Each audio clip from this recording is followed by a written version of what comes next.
A very good afternoon, everybody, and welcome to this press conference with Duanne Olivier.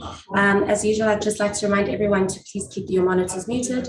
And if you would like to ask a question, please indicate on the chat panel that you would like to ask a question, and we'll take it from there.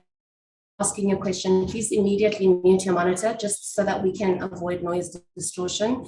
And can we keep it to one question per person in the first round? And then we'll try and see if we can circle back just to try and give everybody enough time and opportunity to ask a question. We'll start with Nathan, Telford, Dennis, and then Razin. Nathan, you can go ahead. Thank you, Spogazi. Duanne, it's good to have you back. You watched the first day of the first test and took part in the first day of the second test. If you had to analyze both days, what was the difference for the bowlers in terms of the intensity, discipline of the line and lengths? And what was the message from Boucher before the start of play for the bowlers?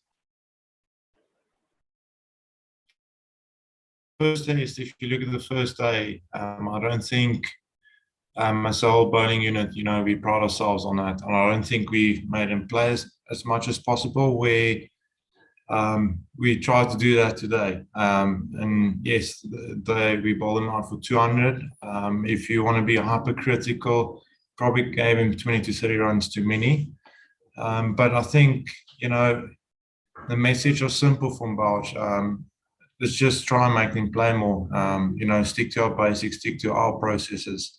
That makes us successful as a bowling unit. And I think, you can do that for longer. You will reap the rewards. I think at the end of the day, it's always it's easy to say, yeah, we didn't bowl well the first test. It was our first, it was guys' first games in a long while, and you don't look for excuses. But we have improved. We want to improve more. We don't settle for anything. Dennis? Isn't it Telford first? Oh, sorry. I'm so sorry. Telford. Yeah, sorry. Someone with a T. How's it doing? Very well bowled. You spoke last month about you finding it quite a challenge to master the kind of floaty length that I think you were looking for, if I've understood you correctly. Is that why we saw today that your speeds were a little down on what we used to you bowling at, unless I'm imagining it? But the speed guns had you in the 120s for most of your bowling. Is it? Do you sacrifice a bit of pace in looking for this fuller length? To be honest, I don't know what's going on the speed gun. To be honest, I don't look at the speed gun to say, my pace is down. For me, I have good energies on the ball where I will know when I have or not. And sometimes, like especially today, I didn't always get it right. Sometimes it was a bit floaty, and it's okay. Like as a person, you try to improve. You try to look. You're trying to get better. And like I'll do a bit of reflection. I already did, and like there were certain patches was really good, and certain patches wasn't that good on a personal note. And that's all those things. The second inning still to come, and that's where, for me as a player, try to do those things better. I've never looked at the speed gun to be honest, to see, okay, I'm hitting my straps or not. I think if you focus on other things, then what your actual job is, what you need to do for the team. Dennis? Duanne, just following up on that, did you, even though I heard what you said, but were there instances where you sort of focused more on control today, and can you still ramp it up? Do you feel there's still more in the tank left for you to sort of bowl even more quickly? I think yes. To be honest, I think when I play, I think today it felt like like a new debut, or if you can say that. So I was very nervous today. And for me, it's just trying to have good energies on the ball, to put the team in the best position. So we can make life easier for batters, and at the end of the day, I have, like everyone say, I have a different skill trying to bowl touch fuller.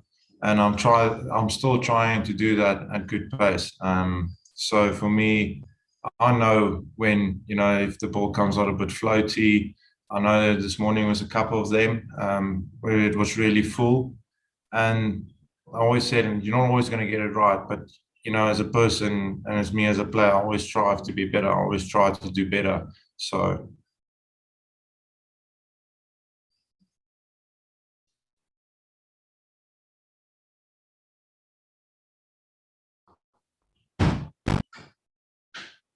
We'll move on to Nkululeko.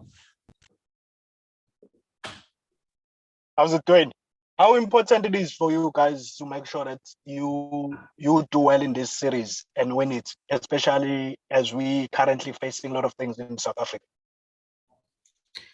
I think, we 1-0 down. That's a reality. And for us as a team, we don't look too far ahead. All our focus is on this test match. And, tomorrow's a new day.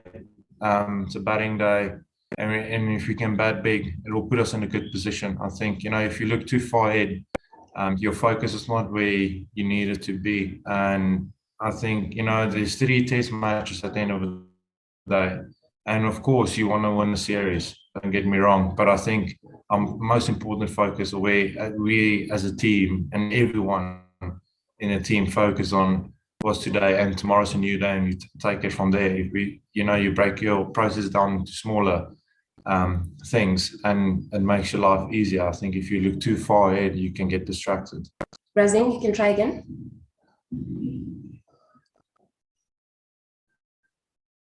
Okay, we'll move on to Kanyiso. Good evening, Duanne, and well bowled for today. Are you able to take us through the importance of Lungingidi's holding spell earlier this morning that set through the flatters in India's batting? And also, are you able to tell us why he only got to 11 overs today? I don't know why he bowled 11 overs. I can't tell you that. But I think, he was very unlucky not to get exceptionally well.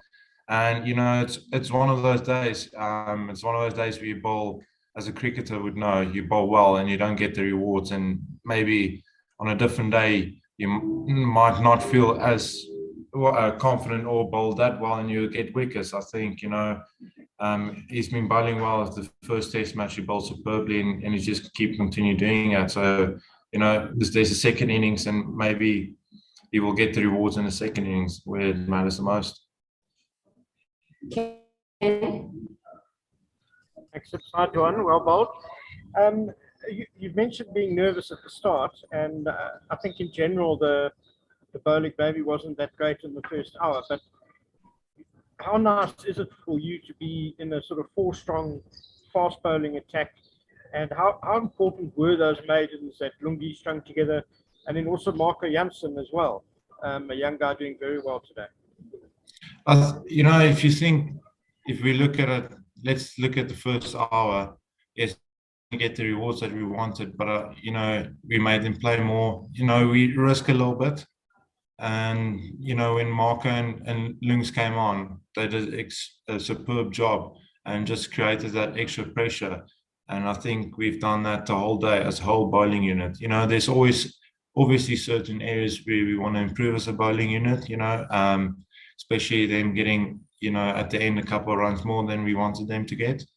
But those are things that we can improve on. And I think as a whole bowling unit, it's been a good day. If from the start, if the guys tell us, we take 200 and then that's us for the day, we would have taken it any day. But as a team, we always want to improve you as a person, as we always strive to be better. So. Hi, Duanne. John, I'm just wondering if you could tell us a little bit about this pitch. You've obviously been playing here through the season. Was it any similar or different to the domestic games, and what do you expect from it going forward? I think it was a bit different. There was not as much grass on, but for the domestic games, there's quite a bit of grass, a bit soft. But I think it's just a general wondrous wicket. I think it will speed up every day it goes on. It was extremely hot today, and I assume the weather will be good for the next couple of days. So it's a typical wondrous wicket. Probably normally on day one is a bit more grass on, but I think, you know, at the end of the day, we as a team, we just try to put ourselves in a good position to win this game. And finally, Nathan. Thank you, Sips. Dewey, we know that every member in the squad has a role to play, and Keshe again hasn't done much with ball in hand. I'm gonna add on to Ferdoza's question. In terms of spin, do you suggest the ball ring is spin friendly? You've played there on many occasions. I'm sure you can provide us with a decent opinion. Would you have gone with an extra batsman, knowing in the first test that batting was a problem for the side? And obviously, yeah. Luckily, I'm not captain, but at the end of the day, you know, Kesh is going to play an important role second innings. Yes, he didn't bowl much today, but at the end of the day, like, you know, the wicket can deteriorate and might spin the second innings. And then, you know, let's say, for example, you didn't play a spinner, and then, you know, you guys would ask, why didn't you play a spinner? So I think everyone in the team has an important role to play whenever, on whatever day it comes in. And I think, you know, we're going to need Kesh. Yes, I know, I think he bowled probably 1 over today.